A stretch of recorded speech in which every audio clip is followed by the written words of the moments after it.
علی بھائی اگلا سوال ہے، اہل تشیع کے ممبروں سے عموماً بڑے ذمہ دار علماء کی جانب سے بھی سیدنا عمر فاروق رضی اللہ عنہ کو نعوذ باللہ سیدہ فاطمہ سلام اللہ علیہا کے قاتل کے طور پر پیش کیا جاتا نعوذ ہے، باللہ من ذالک۔ اور اس سے بھی بڑھ کر خطرناک بات یہ ہے کہ سیم اسی طرح کی گفتگو آپ کے مرشد مولانا اسحاق فیصل آبادی صاحب نے بھی فرمائی ہے۔ علی بھائی اس حوالے سے آپ کا موقف کیا ہے؟ میں موقف تو اپنا بعد میں دیتا ہوں نا، پہلے تو یہ مولانا اسحاق صاحب کے اوپر جو اہل حدیث نے جھوٹ باندھا ہے نا، اللہ تعالیٰ ان کو ہدایت دے، ان لوگوں نے مولانا اسحاق صاحب کے ساتھ 2 نمبری کی ہے، اور اس کے باوجود مولانا اسحاق صاحب نے اپنی زندگی میں ویڈیو ریکارڈ بھی کروا دی تھی، کلیریفیکیشن دی تھی کہ آپ نے میری ویڈیو آؤٹ آف کنٹیکسٹ پیش کی ہے۔ 40 اہل حدیث علماء نے مل کے ان کے اوپر گمراہی کا فتویٰ لگایا، حالانکہ مولانا اسحاق صاحب نے ریٹن میں ان کو دیا تھا کہ میری یہ بات یوں نہیں یوں تھی، وہ چونکہ اہل تشیع نے بھی آدھی ویڈیو کاٹ کے چڑھائی۔ سر آپ اپنے بابوں کی آدھی ویڈیو کاٹ کے چڑھائیں، میں کبھی بھی اس کے اوپر کلپ نہیں بناؤں گا جب تک میں پوری بات دیکھ نہ لوں۔ میرے سے ابھی تک زندگی میں ایک دفعہ غلطی ہوئی ہے، وہ چپل والے مسئلے میں نے وہ کلپ ڈیلیٹ کرا کے تو اپنی رجوع ریکارڈ کروائی ہے، وہ مجھے کسی نے بتایا تھا کلپ، اس سے نہ پہلے نہ بعد میں نے کبھی، جب تک میں خود پوری بات سن نہ لوں میں کسی کے بارے میں بات نہیں کرتا۔ آپ یوٹیوب پہ کلپ ہے، جا کے لکھیں ڈڈ حضرت عمر مرڈر فاطمہ، انگلش میں ٹائٹل ہے، لاکھوں لوگوں نے دیکھا ہے۔ مولانا اسحاق صاحب سے سامنے یعنی فون کال کے اوپر ان کا فتاویٰ آن لائن پہ ان سے کوشچن ہوا ہے کہ آپ نے جو ہے وہ ایک مجلس میں کہا کہ حضرت عمر جو ہے وہ قاتل ہیں، تو انہوں نے پہلے تو پھکی دی ہے کہ اگر میں ان کو قاتل سمجھتا ہوتا تو میں حضرت عمر ان کو کہتا اور رضی اللہ عنہ کہہ رہا ہوتا جو میرے نبی کی بچی کا قاتل ہے۔ تم لوگوں کی عقل نہیں کام کرتی کہ اگر میں اس کو قاتل سمجھتا ہوتا تو میں اس کو رضی اللہ عنہ کہہ رہا ہوتا؟ Point to be noted. پھر انہوں نے کہا کہ بیسیکلی اس وقت یہ پرویز مشرف کا دور تھا جب وہ ناظم اور نائب ناظم ہوا کرتے تھے، تو وہاں پہ سنی شیعہ کنفلکٹ کو ختم کرنے کے لیے فیصل آباد سٹی میں ایک انہوں نے سیمینار کیا تھا، اس میں مولانا اسحاق صاحب کو بلایا، چونکہ مولانا اسحاق صاحب ہی تھے جو سنی شیعہ کے درمیان ایک کامن پرسنالٹی کے طور پہ ہیں جو اتحاد امت کی بات کر سکتے ہیں، باقی تو ہمیشہ وہ فرقہ وارانہ بات ہی کرتے ہیں، توڑنے کی، وہ جوڑنے والی تھی، کرنے والے تھے۔ اس میں انہوں نے یہ بات کی تھی کہ جب شیعہ کو یہ بتایا گیا ہے شیعہ کے حوالے سے کہ حضرت عمر قاتل ہیں حضرت فاطمہ کے، نعوذ باللہ، تو انہوں نے گالیاں دینی ہے نا، انہوں نے یہ نہیں کہا تھا کہ میرا یہ عقیدہ ہے، اور ساتھ انہوں نے آگے جو بولا وہ انہوں نے کاٹ دیا۔ وہ ویڈیو وہ بھی لاکھوں لوگوں نے دیکھی ہے، پڑی ہوئی ہے، وہ آپ اوریجنل ویڈیو بھی دیکھ لیں بغیر کٹنگ کے۔ تو انہوں نے کہا سنیوں کو تو یہ بتایا گیا ہے کہ یہ دل و جان سے نبی کے جانثار تھے ابو بکر و عمر، تو انہوں نے تو شانیں ہی بیان کرنی ہے نا، تو یہ انہوں نے کاٹ دیا۔ تو انہوں نے تو یہ بات بھی کی تھی۔ پھر انہوں نے کلیئر کیا کہ میں حضرت عمر کو نعوذ باللہ سیدہ فاطمہ کا قاتل نہیں سمجھتا، نعوذ باللہ من ذالک، استغفر اللہ واتوب الیہ۔ انہوں نے کہا کہ یہ سنی اور شیعہ دونوں کو گمراہ کیا نا جس کتاب نے، سنیوں میں تو بہت کم لوگ ہیں، شیعہ میں زیادہ ہیں، چونکہ یہ سودا مصائب والا بکتا ہے۔ تو مولانا اسحاق صاحب اکثر کہتے تھے، اور میں بھی شیعہ سے کہتا ہوں، وحدت امت والی ان کی ویڈیو میں انہوں نے کہا ہے کہ پہلے اصول اور مبادی طے کریں، اور یہ جو آپ محرم کے دنوں میں مصائب بیان کر رہے ہیں نا، ان مصائب کی پہلے اسناد بیان کریں اپنے اصول شیعہ کی احادیث کی کتابوں میں سے، اصول حدیث کے اوپر، جب ثابت ہوں تو پھر بیان کریں، کہانیاں نہ کروائیں۔ جیسے وہ اگلے دن میں نے وہ کتاب پڑھی ان کی صلح حسن کے اوپر آئی ہے، ظہور احمد فیضی صاحب کی، بڑی بڑی پھکی دی تھی انہوں نے، خود بریلویوں کو۔ انہوں نے کہا آپ تو کہتے ہو کہ شیخ عبد القادر جیلانی اولیاء کے سردار ہیں، اور تمام اولیاء کی گردن پہ شیخ عبد القادر جیلانی کا پاؤں ہے، اور جو یہ نہ مانے کہ شیخ عبد القادر جیلانی میرے سردار ہیں اور میری گردن پہ ان کا پاؤں وہ نہ مانے، تو اس کی گردن پہ خنزیر کا پاؤں۔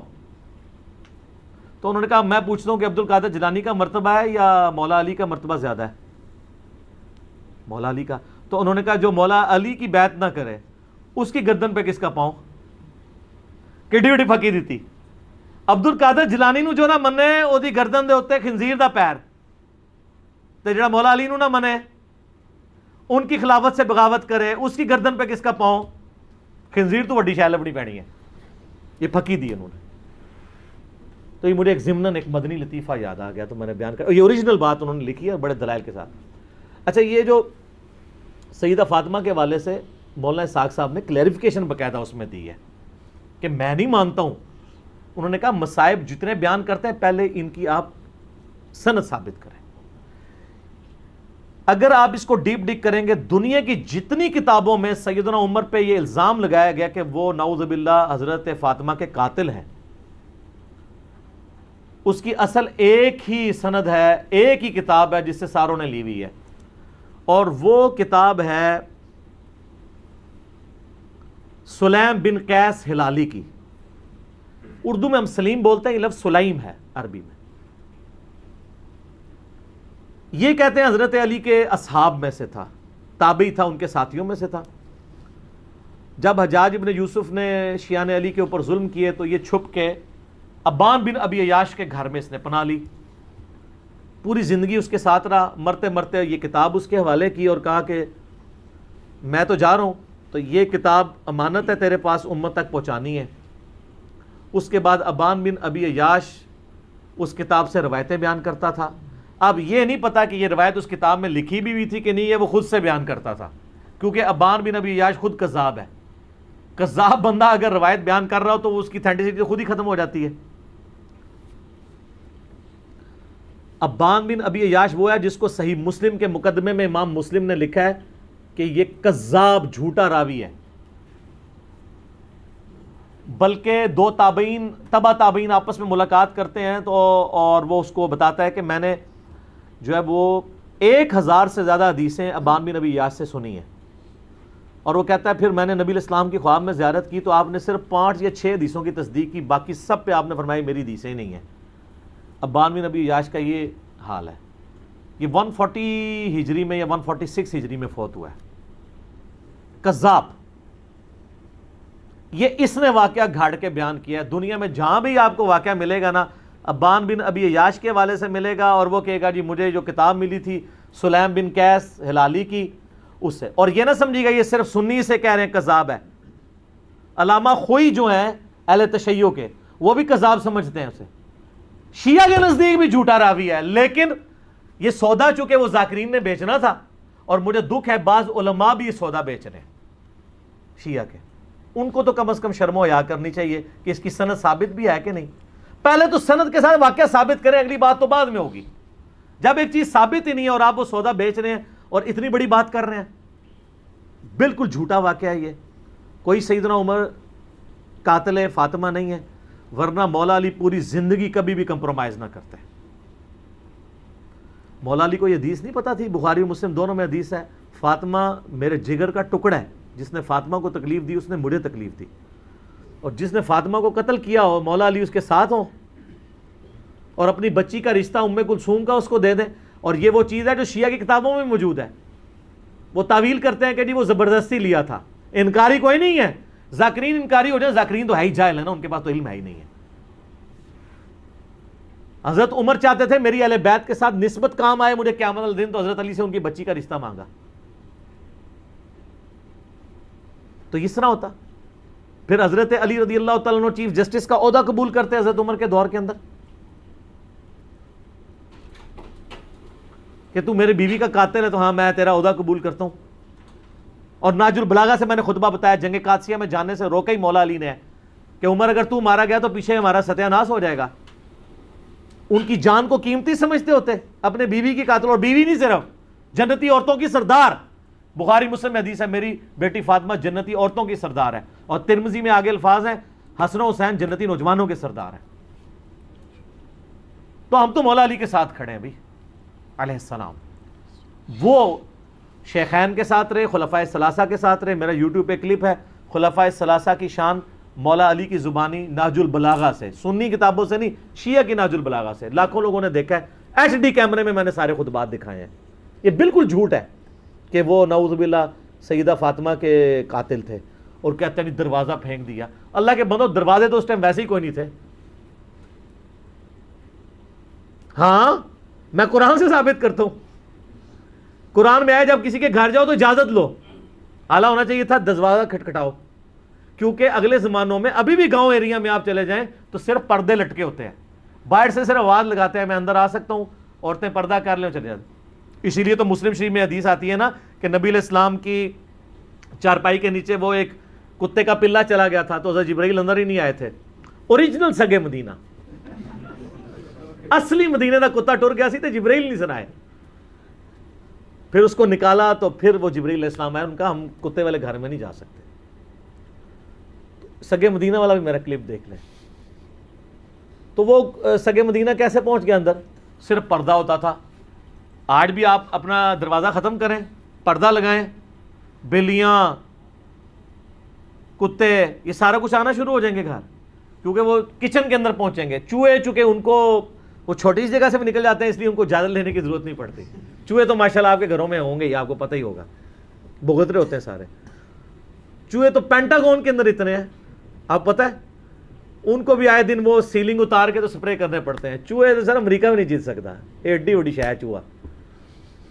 تو دروازہ کو نہیں گرایا، وہ پردے ہی ہوتے تھے، دروازہ وغیرہ کو نہیں گرایا. یہ بالکل جعلی بات ہے، جھوٹی بات ہے، اور یہ فٹ ان نہیں بیٹھتی ہے. باقی ایک اس میں عرض کر دوں خطرناک بات. المصنف ابن ابی شیبہ میں ایک روایت ہے کہ حضرت علی کے گھر میں خلافت کے حوالے سے مشورے چل رہے تھے، اگرچہ حضرت ابوبکر صدیق کو وہ ایک حادثاتی طور پہ سقیفہ بنی ساعدہ میں خلیفہ چن لیا گیا. تو اس روایت میں آتا ہے کہ حضرت عمر آئے اور سیدہ فاطمہ کے گھر کے باہر کھڑے ہو کے انہوں نے کہا، اے فاطمہ آپ رسول اللہ کی بیٹی ہیں اور ہمیں دنیا میں رسول اللہ کے بعد سب سے بڑھ کر عزیز ہیں، لیکن مجھے پتہ چلا ہے کہ یہ زبیر اور علی اور انصار مدینہ آپ کے گھر میں مشورے کرتے ہیں آ کے خلافت کے حوالے سے، جبکہ آپ کو پتہ ہے کہ حضرت ابوبکر کو خلیفہ چن لیا گیا ہے.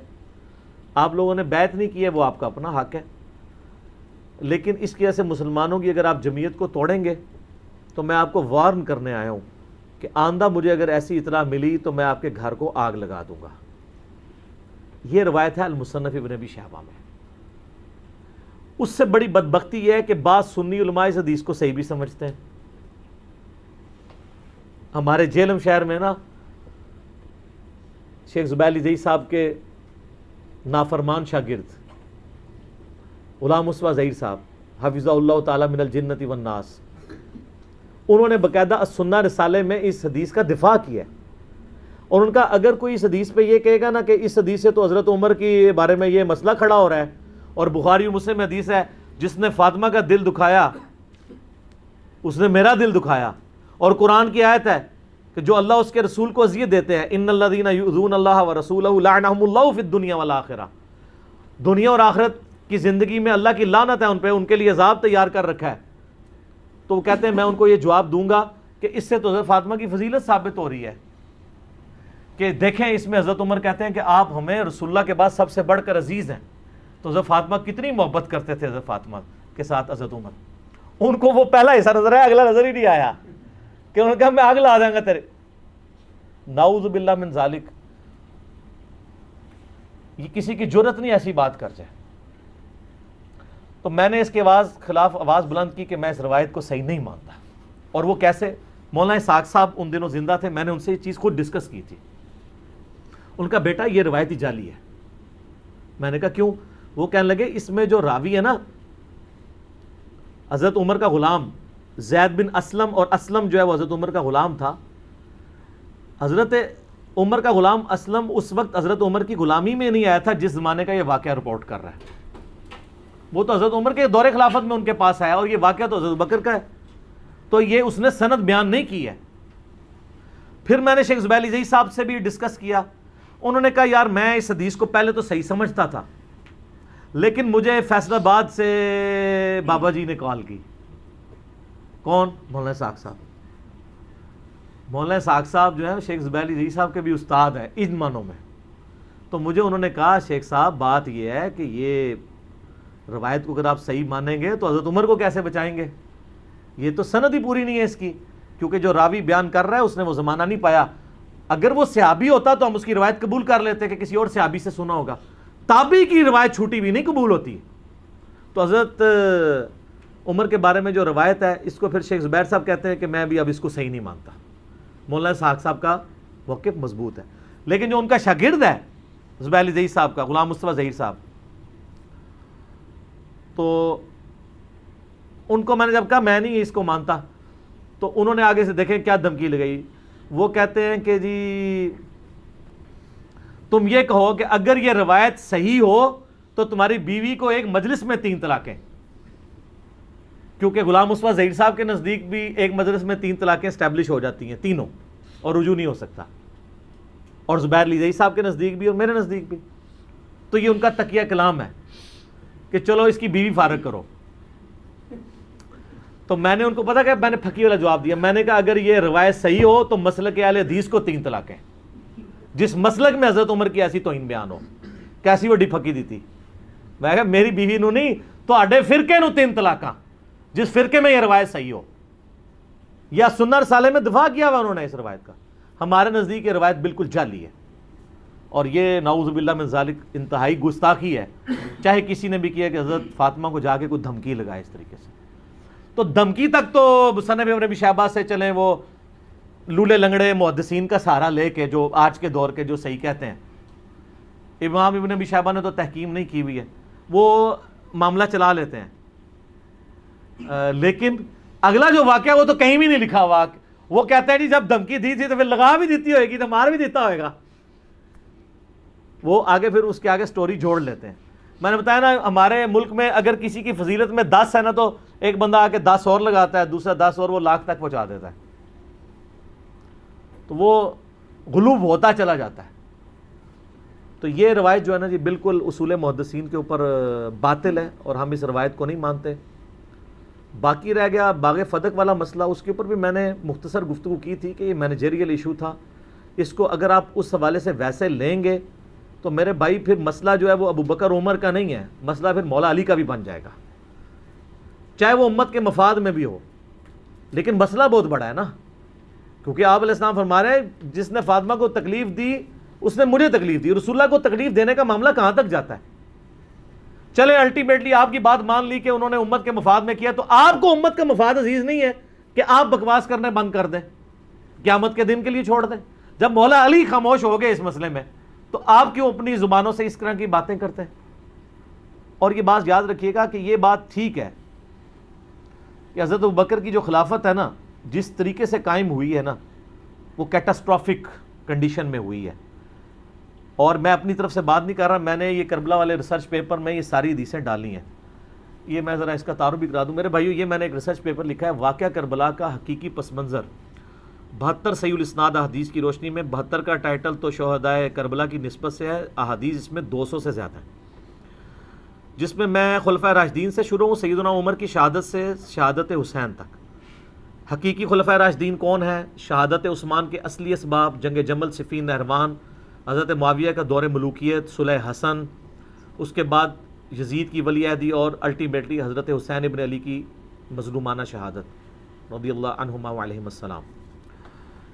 اس کی سافٹ کاپی آپ ہماری ویب سائٹ ahlsunnatpak.com سے فری ڈاؤن لوڈ کریں. 5B ریسرچ پیپر ہے، ہارڈ کاپی فری، اور اس کے ساتھ باقی ریسرچ پیپرز ہیں ٹوٹل 9. 3 اذکار کارڈ ہیں، وہ آپ منگوا سکتے ہیں. صبح 9 سے مغرب تک ہماری اکیڈمی کا نمبر کھلا ہوتا ہے، +92 کے کوڈ کے ساتھ 3215900162، اور پاکستان سے کریں گے تو 032159000162. کال کریں، اپنا ایڈریس ٹیکسٹ میسج کریں، فری کاپی آپ کے گھر آ جائے گی. ایک کاپی تو ہم سب کو فری دیتے ہیں. تو اس میں نے یہ ساری حدیث بیان کی ہیں. اس میں حضرت عمر کا فتویٰ ہے، انٹرنیشنل نمبر کے مطابق صحیح بخاری میں ہے 6830. یہ بڑی ڈیٹیلڈ حدیث ہے بالکل. صحیح بخاری میں آتا ہے، عبداللہ ابن عباس کہتے ہیں کہ میں منا میں تھا، عبد الرحمن بن عوف اور امیر المومنین عمر ابن خطاب بیٹھے تھے، حضرت عمر کا دور تھا. تو کسی نے آ کے شکایت کی کہ لوگ تو بار چیما گوئے کر رہے ہیں کہ جب عمر مر جائے گا تو ہم فلاں شخص کو اپنا خلیفہ چن لیں گے. تو حضرت عمر کو غصہ آیا، انہوں نے کہا کہ ان کی جرت کہ مومنین کے مشورے کے بغیر خلیفہ چن لیں گے، مسلمانوں کے مشورے کے بغیر، میں یہیں پہ خطبہ دوں گا. تو عبد الرحمن بن عوف نے کہا امیر المومنین یہاں پہ تو ہر طرح کے لوگ آئے اور ابھی یہ بات پھیلی بھی نہیں، آپ واپس جا کے مدینہ شریف میں خطبہ دیجیے گا سینئر صاحب کو. اور اس پہ میں اکثر کہتا ہوں کہ اگر یہ یوٹیوب پہ بات آئی ہوتی نا، حضرت عمر کا یوٹیوب پہ کلپ چڑھتا، ظاہر ہے سپر پاور چیلنج ہو رہی تھی. آپ دیکھتے ہیں ذرا سا مسئلہ ہوتا ہے، ٹرمپ کا ٹویٹ آ جاتا ہے، وہ پھر پینٹاگون میں بیٹھ کے بات نہیں کرتا، وہ ٹویٹ کرتا ہے کہ سارے کان کھول کے سن لو. تو حضرت عمر واپس آئے، بخاری کے الفاظ ہیں، انہوں نے مدینہ شریف میں خطبہ دیا. ابن عباس کہتے ہیں کہ میں اس خطبے میں ایسا تھا کہ میرا گھٹنا حضرت عمر کے ممبر کے ساتھ جڑا ہوا تھا. تو انہوں نے کہا یہ جو لوگ اس طرح کی باتیں کر رہے ہیں اور پلی یہ لے رہے ہیں کہ حضرت ابو بکر کو بھی تو بغیر مشورے کے چن لیا گیا تھا. تو انہوں نے کہا ہاں ایسا ضرور ہوا تھا، لیکن حضرت ابو بکر کی خلافت کو کوئی مستقبل کے لیے دلیل نہ مانے. یعنی حضرت عمر خود بھی مانتے تھے کہ وہ اس طریقے سے نہیں چنا جانا چاہیے تھا. اور پھر تم میں سے کون ابو بکر جیسا ہو سکتا تھا؟ اس وقت حالات ایسے بنے کہ ہمیں مجبوراً ایسا کیا گیا. حضرت عمر کو حضرت ابو بکر نے نامزد کیا، لیکن وہ کئی ہفتے مشورے چلے ہیں. اس کے بعد تو حضرت عمر نے تو 6 رکنی کمیٹی بنائی ہے. پہلے بھی مشورے سے ہوا ہے، دھونس کے ساتھ نہیں ہوا. تو حضرت عمر نے کہا کہ اگر کسی نے یہ کام کیا اور کسی کو اس طرح کا خلیفہ چنا تو اس کا انجام قتل و غارت ہوگا. یعنی وہ خلافت اسٹیبلش ہی نہیں ہوگی. ہم یزید کی خلافت کو اسٹیبلش ہی نہیں مانتے. ہمیں کیوں آپ کہتے ہیں حضرت حسین نے خروج کیوں کیا؟ ہم اسے قیام مانتے ہیں، اس لیے کہ اس کو خلافت کو اسٹیبلش ہی نہیں مانتے. ایک عورت ایک خامد کے عقد میں نہیں آئی ہے تو وہ خامد نکاح سے پہلے اپنی بیوی کو خامد کے فضائل سنا سکتا ہے؟ جب بنے گی پھر دیکھی جائیں. ایک خلیفہ کی خلافت اسٹیبلش ہی نہیں ہوئی ہے، دھونس اور بدماشی کے ساتھ ہوئی ہے. اس میں نے درجنوں حدیث بخاری مسلم سے کوٹ کی ہیں. تلوار کے زور کے اوپر بیعت لی گئی ہے، وہ تو اسٹیبلش ہی نہیں ہوئی ہے. وہ سقیفہ بنی ساعدہ کی حدیث بھی بخاری مسلم میں ہے، جس کی طرف حضرت عمر نے اشارہ کیا. بڑی لمبی حدیث ہے. یعنی سیدنا ابو بکر عمر بیٹھے ہوئے تھے، نبی الاسلام کی یعنی میت، تو لوگ سب رو رہے تھے. تو ایک بندہ آگے بتاتا ہے کہ جی وہاں تو سقیفہ بنی ساعدہ کے اندر تو سعد ابن عبادہ کو لوگ خلیفہ بنانے لگے انصار میں سے. حالانکہ انہوں نے کہا کہ یار یہ کوئی موقع ہے ہم ایسا کریں. انہوں نے کہا پھر بعد میں پچھتاؤ گے، اگر بیعت ہوگی تو لڑائی شروع ہو جائے گی. تو مجبوراً یہ میت سے اٹھ کے گئے اور یہ کہتے ہیں جنازہ نہیں پڑھے. جنازے پڑھے ہیں یار، جنازہ تو 3 دن تک ہوتا رہا. خلافت تو پہلے دن اسٹیبلش ہو گئی تھی. ایویں جھوٹ بولتے ہیں.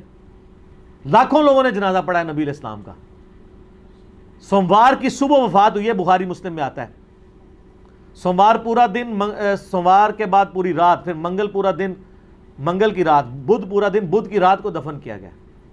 وفات النبی کے اوپر لاکھوں لوگوں نے میری ویڈیو دیکھی. آپ وفات النبی اور نبی علیہ السلام صلی اللہ علیہ وسلم کا نام لکھ کے میرا نام لکھیں تو وہ کھل جائے گا.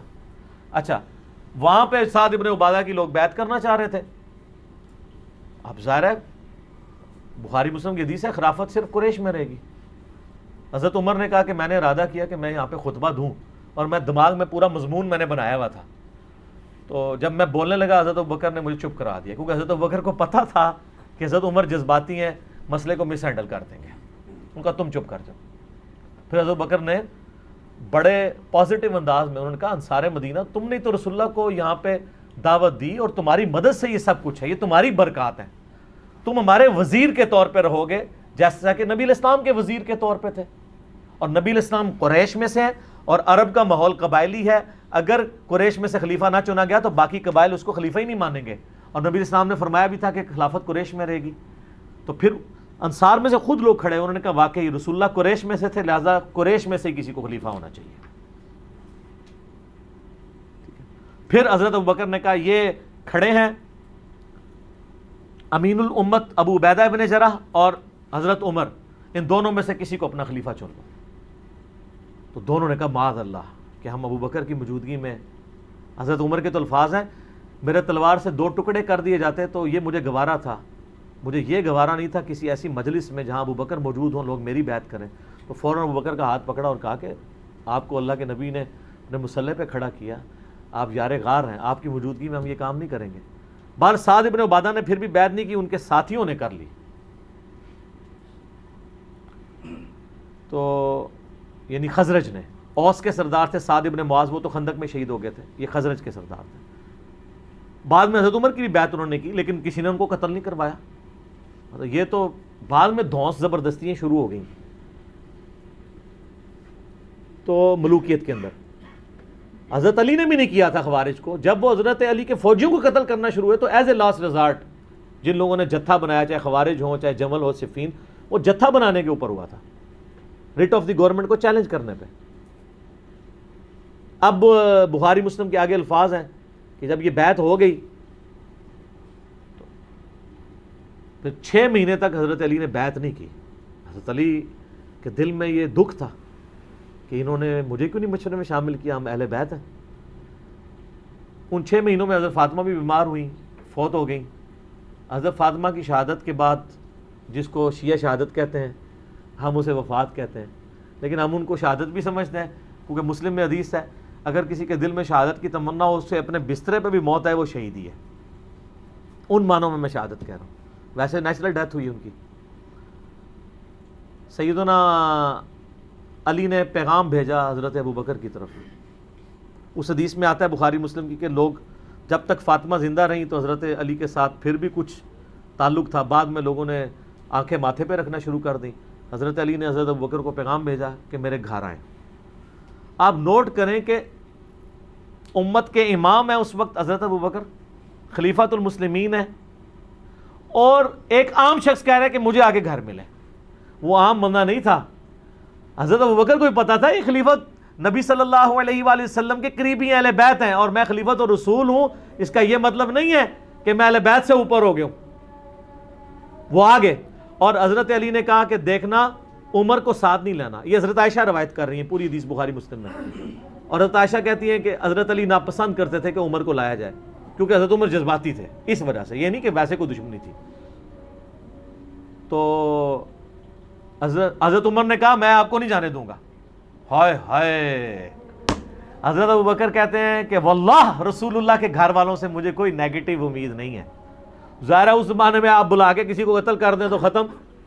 آج والا صاحب تو نہیں تھا کہ ایک وزیر اعظم ماریں گے تو اسی پارٹی کا دوسرا وزیر اعظم بن جائے گا، وہاں تو خلیفہ کا مطلب خلیفہ تھا۔ آپ صلی اللہ علیہ وآلہ وسلم کے اہل بیت کے ناطے حضرت ابوبکر نے پروٹوکول دیا، اور حضرت ابوبکر صدیق رضی اللہ تعالیٰ عنہ خود مولا علی کے پاس آئے ان کے گھر میں۔ آپ اندازہ کریں، ٹھیک ہے۔ اور حضرت ابوبکر کی حدیث بھی ہے صحیح بخاری کے اندر کہ محمد صلی اللہ علیہ وآلہ وسلم کے قرب کو ان کے اہل بیت کے قرب میں تلاش کرو۔ اور اس حدیث کو امام بخاری حضرت حسن و حسین کے چیپٹر میں لے کے آئے ہیں، امہات المومنین کے چیپٹر میں نہیں لائے۔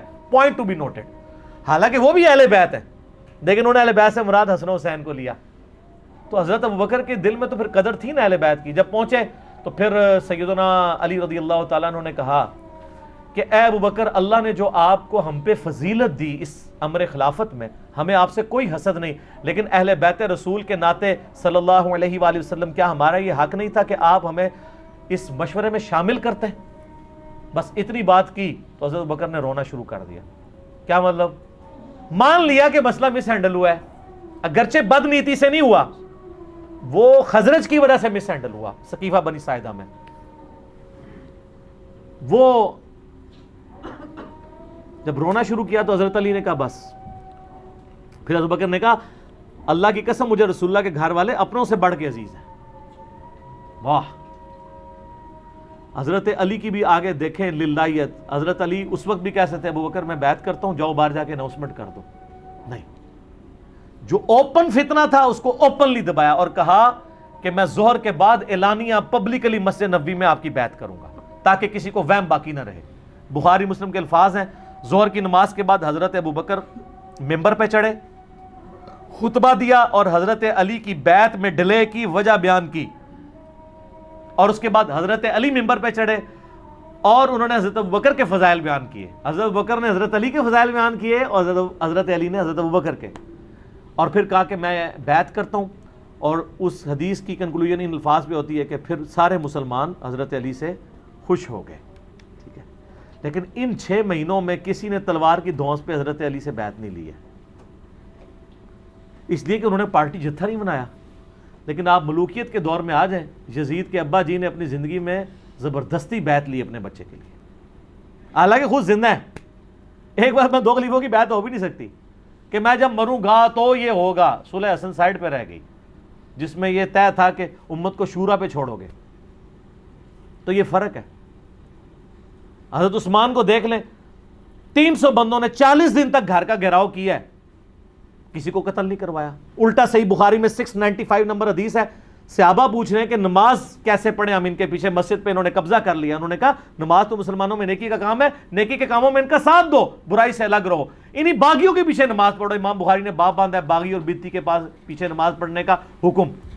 حضرت عثمان کی خلافت سٹیک پہ ہے، پھر بھی حضرت عثمان کہہ رہے ہیں کہ نہیں، اولو العلم قائما بالقسط، میرا انکار کیا نا تو اسلام سے نہیں نکل گئے، نمازیں ان کے پیچھے پڑھو. اور تو ہنو کہانی کرائی گئی ہے کہ یہ کوئی یہودی سازش تھی. تو حضرت عثمان کہتے تھے یہودیوں کے پیچھے نمازیں پڑھو. یہ آپ ذرا شہادت عثمان کے جعلی نہیں اصلی اسباب بخاری مسلم کی روشنی میں اس میں پڑھیں گے نا اس پمفلٹ میں تو آپ کو پتہ چل جائے گا. تو بات کہاں سے کہاں چلی. مولا علی ابو بکر کے ساتھ بھی رہے، عمر کے ساتھ بھی رہے، عثمان کے ساتھ بھی رہے رضی اللہ عنہم اجمعین وعلیہم السلام اجمعین. لہٰذا اگر یہ سیدنا عمر قاتل فاطمہ ہوتے نعوذ باللہ من ذالک تو ایسا معاملہ نہ ہوتا. جھوٹ نہ بولا جائے، مصائب کو چسکا لے کے بیان کرنا بغیر سند کے اور اس میں بالکل علم کی پرواہ نہ کرنا اور جذبات کے ساتھ کھیلنا لوگوں کے، یہ بالکل علمی ظلم ہے. باقی میں نے حدیث قرطاس جو ہے وہ کاغذ قلم والی حدیث، وہ کہتے ہیں نا جی وہ نبی الاسلام کو آخری وقت میں وصیت نہیں لکھنے دی، اس کے اوپر 3 گھنٹے کا لیکچر دیا ہے. مسئلہ نمبر 55B وصی رسول کون ہے اور حدیث قرطاس کا تحقیقی جائزہ. میں نے ثابت کیا ہے کہ نبی علیہ السلام کا وصی قرآن ہے اور پولیٹیکل سکسیسر نبی علیہ السلام کی وصیت سے نہیں بلکہ صحابہ کی اجماع امت سے حضرت ابو بکر ہے. وصی کوئی بھی نہیں ہے. اس لیے ہم وصی رسول نہیں کہتے حضرت ابو بکر کو، خلیفۃ الرسول کہتے ہیں. وصی کوئی نہیں، وصی قرآن ہے. ٹھیک ہو گیا جی.